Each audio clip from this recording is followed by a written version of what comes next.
জয়গুরু বন্ধুরা, আমার চ্যানেলে বিউটিজ কিচেনে আপনাদের সবাইকে স্বাগত। আজকে আমি আপনাদের একটা নতুন রান্না করে দেখাবো। দেখুন, সাজের পিঠা।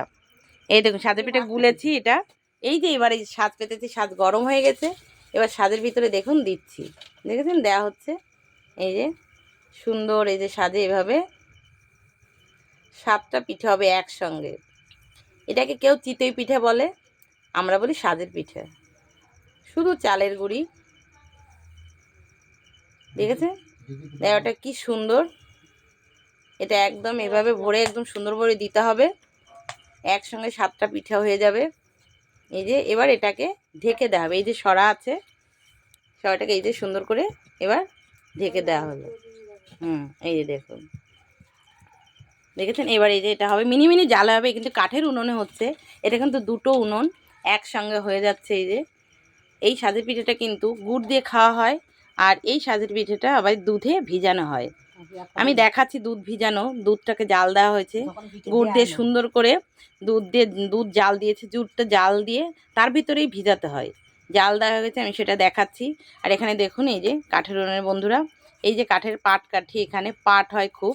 এটা হচ্ছে মচলন্দপুর, আমার ননদের বাড়ি।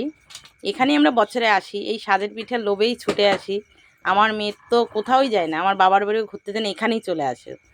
ওই এটাকেই মামা বাড়ি ভাবে। যাই হোক, এটা ওর এই যে গুঁড়িটা, এই যে যেটা, এটা হচ্ছে ঢেকিতে করে এই চালটাকে, আতপ চালটাকে ভাঙা হয়েছে। তো এই যে এটাকে কিন্তু গুলতে হয়, গোলার একটা মাপকাঠি আছে। এটা উষ্ণ একটু গরম জলে একটু লবণ দিতে হয়। সুন্দর মানে গোলাটা দেখুন, ঠিক একদম গোলাটা না নরম হবে না শক্ত হবে। গোলাটা যদি সুন্দর হয়, পিঠাটাও কিন্তু খুব সুন্দর হয়। ঠিক এইভাবে গুলতে হবে, উষ্ণ গরম জল দিয়ে সুন্দর করে গুলে এটা দিয়েই কিন্তু পিঠা হচ্ছে। তো দেখুন, এই যে 5 থেকে 7 মিনিটও লাগে না, তার ভিতরে পিঠাটা হয়ে যায়। এবার পিঠাটা দেখবেন কি সুন্দর ফুলে যাবে। দেখাচ্ছি, একটু সময় হোক। দেখুন বন্ধুরা, এই যে দেখেছেন। এবার এটা কিন্তু কাঁচির মাথাটা দিয়ে কিন্তু তুলতে হয়। দেখুন কেমন ফুলেছে, দেখুন। খাওয়ার থেকে কিন্তু দেখাটাই বেশি সুন্দর লাগছে, দেখেছেন।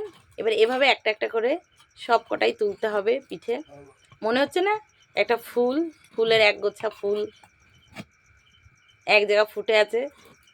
এটাকে কিন্তু সাজের পিঠা বলে, চিতই পিঠেও বলে লোকে।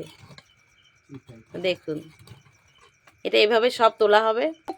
দেখুন, এই যে তোলা হয়ে গেছে, দেখেছেন। এই যে এইভাবে এবার সব তুলবে। দেখুন বন্ধুরা, এখান থেকে নিয়ে এই যে গরম গরম যে দুধ জাল দিয়েছে, দুধের ভিতরে এবার চিনি দিয়ে, গুড় দিয়েছে, খেজুরের গুড় দিয়ে এই যে জাল দিয়েছে, দেখেছেন। এটা কিন্তু এদের গরুর, নিজেদের গরুর দুধের হচ্ছে পিঠাটা। ওটা এবার ভিজবে সুন্দর, একদম ভাপা পিঠের মতন পুরো সুন্দর হবে, ফুলে পুরো ভিজে যাবে।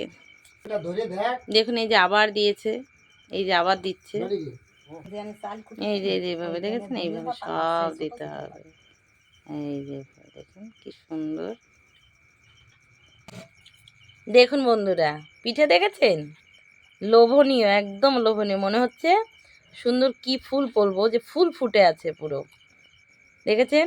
একদম ফুল ফোটার মতন পুরো একদম টোপগুলো, দেখেছেন প্রতিটা পিঠের। এটাকে বলে চিতই পিঠে বা সাজ পিঠে। এটাকে দুধে ভিজানো হয়েছে। এটা খেতে অমৃতের মতন অপূর্ব লাগে খেতে। পুরো এটা ভাঙলে মাঝখানে একদম পুরো একদম মোমের মতন গলে গেছে। তো আমার এই রেসিপিটা যদি আপনাদের ভালো লেগে থাকে, তাহলে please please please like, share, comment করতে কিন্তু ভুল করবেন না। আর সাবস্ক্রাইবটা করে দেবেন। জয় গুরু।